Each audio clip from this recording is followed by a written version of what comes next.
ஆண்டவராகிய இயேசு கிறிஸ்துவின் விலையேறப்பெற்ற பரிசுத்தமுள்ள நாமத்தில் அன்பின் வாழ்த்துக்கள். இந்த காலையில் உங்களை சந்திப்பதில் மகிழ்ச்சி அடைகிறது. இந்த நாள் உங்களுக்கு ஆசீர்வாதமாக இருக்கட்டும். ஆமென். அல்லேலூயா. கர்த்தரோடு பேசுகிற, உங்களை தேற்றுகிற, ஆறுதல் படுத்துகிற நல்ல நாளாய் மாறட்டும். பெரிய இந்தியாவின் அப்போஸ்தலர் என்று சொல்வார்கள் சாது சுந்தர் சிங் ஐயாவை. 100 ஆண்டுகளுக்கு முன்பதாக பஞ்சாபில், இந்தியாவில் லுடியானா பக்கத்தில் ராம்பூர் என்கிற கிராமத்தில் வாழ்ந்தவர்.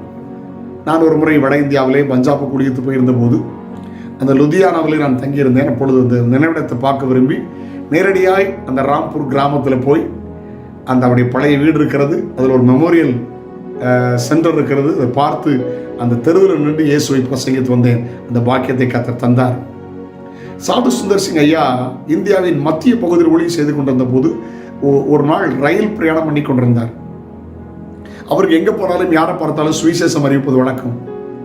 ஒருவருக்கு சுவிசேஷம் அறிவிப்பதற்காக ஒரு யோவான் சுவிசேஷத்தை கொடுத்தார். அவன் கோபப்பட்டு கிழித்து அவன் தூரே எறிந்து விட்டான். அவர் அமைதியாய் அப்படி போய்விட்டார். பின்னாட்களில் ஒரு சாட்சி வெளிப்பட்டது. என்ன சாட்சி தெரியுமா? அதை ஐயா சாது சுந்தர் சிங்கே அறிந்து கொள்கிற வாய்ப்பை கர்த்தர் தந்தார். அந்த தண்டவாளத்தில் சாக வேண்டும் என்று வந்தவன், அவன் ரயில் பிந்தி விட்டது.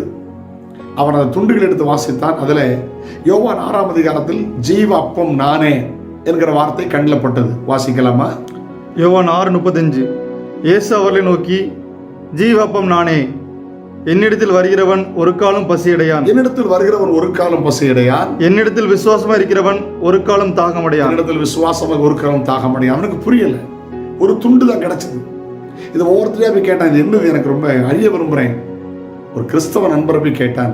அவனுக்கு புதிய ஏற்பாடு கொடுக்கப்பட்டது. யோவான் 6ஆம் அதிகாரம் வாசித்த போது அவன் வாழ்க்கை மாறியது. ரட்சிப்பின் பேரொளி இருதயத்தில் வந்தது. மனம் திரும்பி இயேசுவை ஏற்றுக்கொண்டு பின்னாட்களில் ஊழியக்காரனாய் மாறினான். இந்த சாட்சியை ஐயா சாது சுந்தர் சிங் அறிந்தபோது மகிழ்ச்சி அடைந்தார்.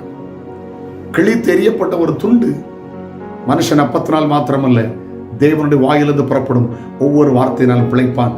வேதத்தை நேசியுங்கள், வேதத்தை வாசியுங்கள், கர்த்தரோடு பேசுவார். ஹல்லேலூயா. வானத்திலிருந்து இறங்கி வந்த ஜீவ அப்பம் இரட்சகரால் இயேசு கிறிஸ்து. ஹல்லேலூயா. அவர்களை ஆசீர்வதிப்பார். ஆண்டவர் நல்லவர்.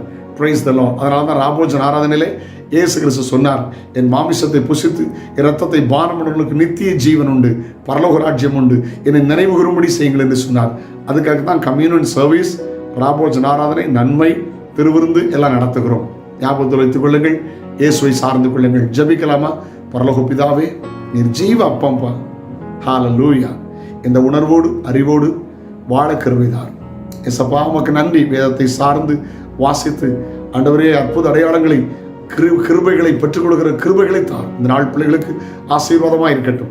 ஆண்டவரை சாக போற ஒரு மனிதன் ஜீவ அப்பம் என்கிற வார்த்தையினாலே ஊழியக்காரனாய் மாறினானே. கர்த்தருடைய வார்த்தையை தொடர்ந்து வாசிக்க கிருபைதாரும், யோசிக்க நேசிக்க கிருபைதாரும். இயேசுவின் நாமத்தில் ஜெபங்கள் பிதாவே. ஆமென். ஆமென். நாளை உங்களை சந்திக்கிறேன். அதுவரையிலும் ஆண்டவருடைய கிருபை உங்களை தாங்கட்டும். God bless you. Have a nice day.